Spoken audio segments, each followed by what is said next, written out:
നമസ്കാരം, ഫുക്രിയിലേക്ക് സ്വാഗതം. ചെന്നൈ സൂപ്പർ കിങ്സിൻ്റെ കാര്യം പോക്കാണ്.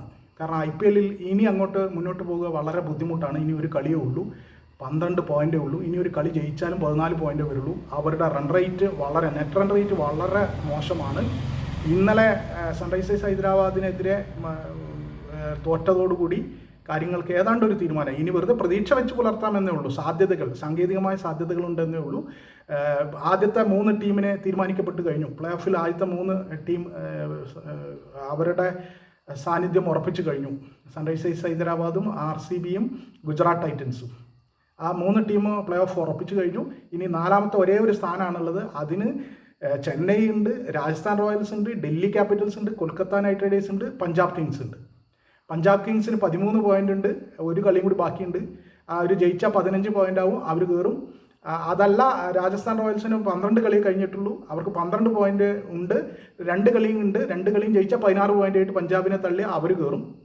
അതും അല്ലെങ്കിൽ ചെന്നൈ സൂപ്പർ കിങ്സിന് ഒരു ജയം, ബാക്കി എല്ലാവരുടെയും ഇതിനനുസരിച്ചിട്ട് മാത്രമേ ഇനി അവരുടെ കാര്യമുള്ളൂ.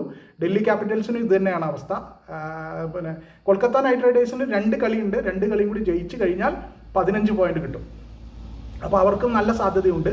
അപ്പോൾ ബാക്കി ഡൽഹിയെ സംബന്ധിച്ചിടത്തോളം, ചെന്നൈയെ സംബന്ധിച്ചിടത്തോളം ഓരോ കളിയാണ് ബാക്കിയുള്ളത്. അതുകൊണ്ട് വലിയ കാര്യമുണ്ടെന്ന് തോന്നുന്നില്ല. എന്തായാലും ചെന്നൈ സൂപ്പർ കിങ്സ് ഈ സീസണിൽ പ്രതീക്ഷിച്ച ഒരു ഉയരത്തിലേക്ക് എത്തിയില്ല. സഞ്ജു സാംസൺ നന്നായി കളിച്ചത് കൊണ്ട് മാത്രമാണ് ചില കളികൾ ജയിച്ചത്. സഞ്ജു സെഞ്ചുറി അടിക്കുകയും 50 അടിക്കുകയും ചെയ്ത കളികളിലൊക്കെ ജയിച്ചു. അല്ലാത്ത മത്സരങ്ങളിലെല്ലാം തോറ്റു. അപ്പോൾ സഞ്ജുവിനെ മാത്രം ഏതാണ്ട് അങ്ങനെ തന്നെ പറയേണ്ടി വരും, ആശ്രയിച്ച് കളിച്ചു.